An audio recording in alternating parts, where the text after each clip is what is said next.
Hey guys, it's about beer 30. Let's go see what's in the fridge today.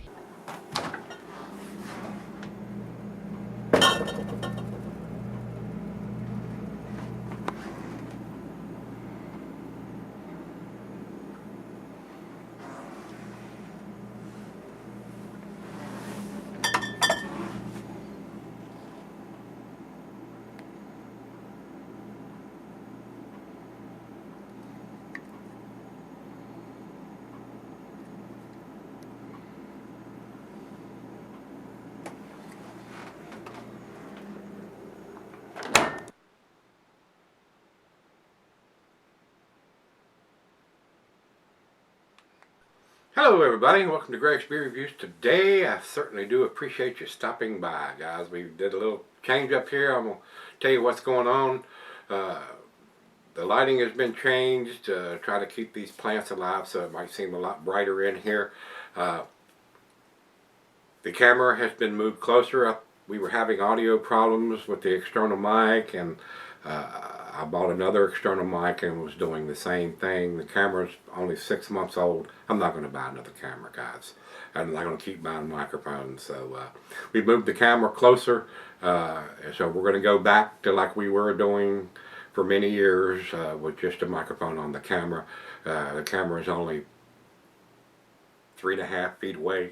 So I apologize if you people that are listening to it on the cell phones and tablets or whatever, they don't have enough volume. I am sorry, but it is what it is.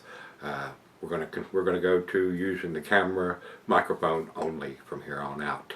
So I apologize for that. Hopefully you can hear it. I don't think the people that's watching it on computers and stuff have that problem.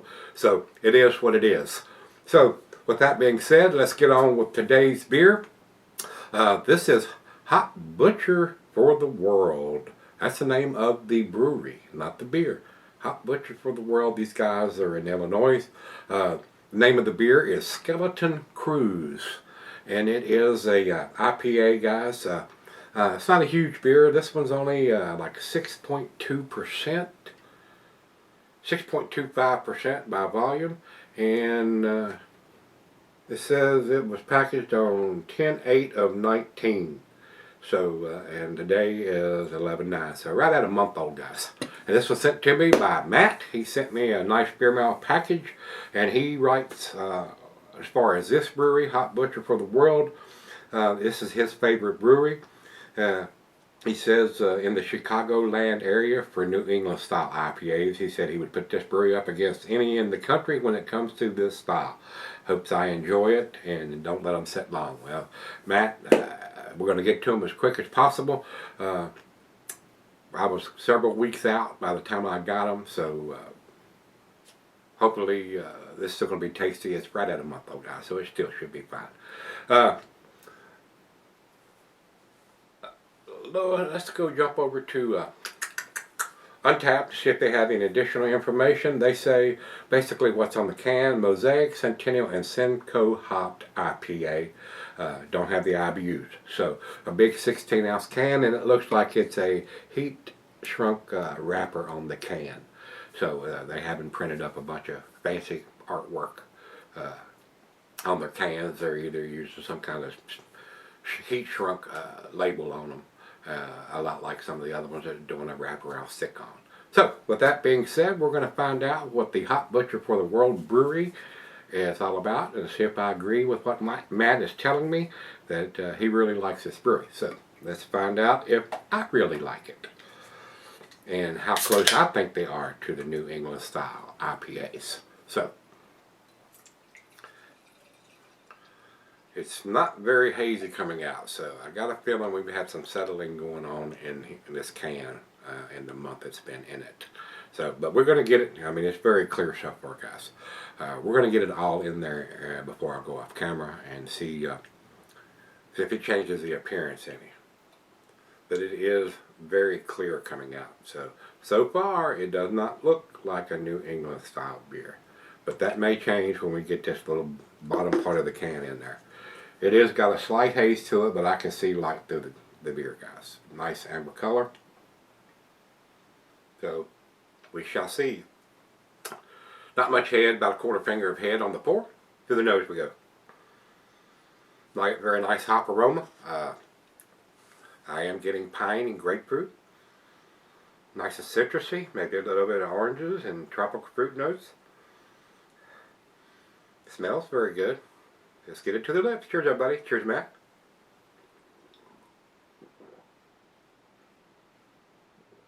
Very pleasant. Nice hop presence to it, guys. As of right now, we haven't got the back end in there. It does not look like a New England style beer to me.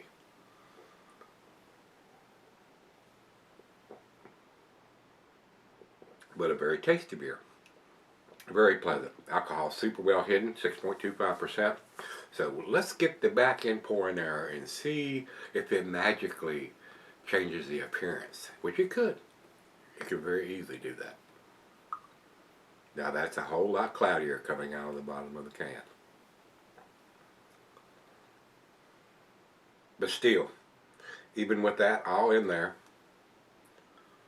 I don't see any sediment left in the can. To me, guys, close. Real close. But that is not a bright orange juice looking beer, but it's close. I mean, as far as appearance, it's slightly below, I think, a New England beer typically looks like with that bright orange juice color. This looks like it's a little watered down, and I don't say that as far as taste goes. I'm just saying for the appearance. So, one more sip.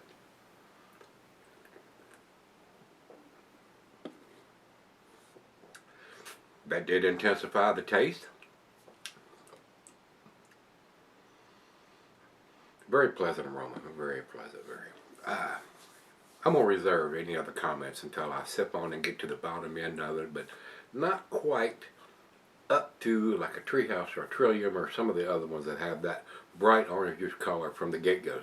Start, nothing has to be swirled around, they don't get all that settling going on. I'm surprised at that much settling going on with the beer only a month old. So, again, a lot of you guys roll your can around or don't shake it up because you're going to get a gusher.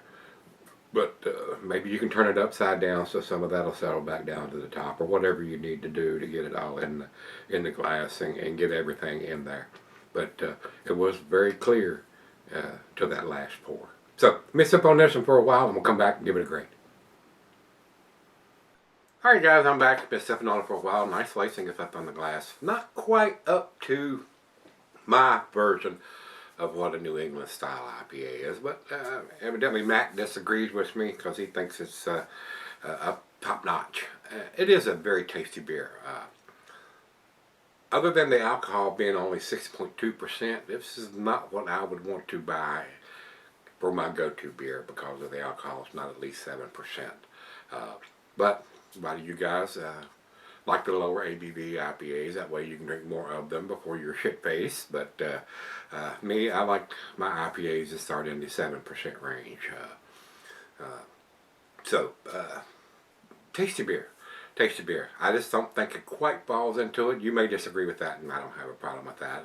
If you think it is, by golly, it is. But to me, very tasty, but not quite up to what I would want to purchase because of the ABV. But it does have the canned on date on it, and it has the ABV on there, and a lot of information like the hops that they've used, so very well done. Final chug. It looks like a unfiltered, cloudy IPA to me, guys.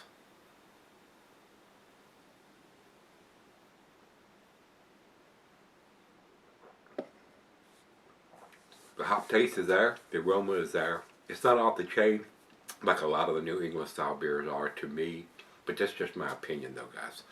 I do think it's an A beer. A minus is where I'm going to put it. 90 from me. Over to Beer Advocate, they say 88, so I'm giving it a better grade than those guys are. And over to Untappd, they have it at 4.02. That's about where I'm going to put it. Right, just barely into the A category. So, if you've had this, Hop Butcher for the World. This is their Skeleton Cruise, the 2019 edition. I don't know how many times a year they do it, or if they do it once a year or multiple times during the year, I'm not sure. I told you the date earlier on this one. It is a tasty beer, but there is some settling going on in the beer. So this one is right at a month old, and you see what happened when I poured it earlier. It was fairly clear until I poured the very final little bit out of the can in there. So you need to either turn it upside down or roll it or whatever you do to mix it up without shaking it up. I wouldn't do that, but it is a tasty beer. So, and he has sent me like 4 different beers from this brewery. So we shall see what the other ones bring to the table. So Matt, thanks again. I do appreciate it. And guys, if you've had this, let me know what you think. Till we meet again, let's go see what's in the fridge.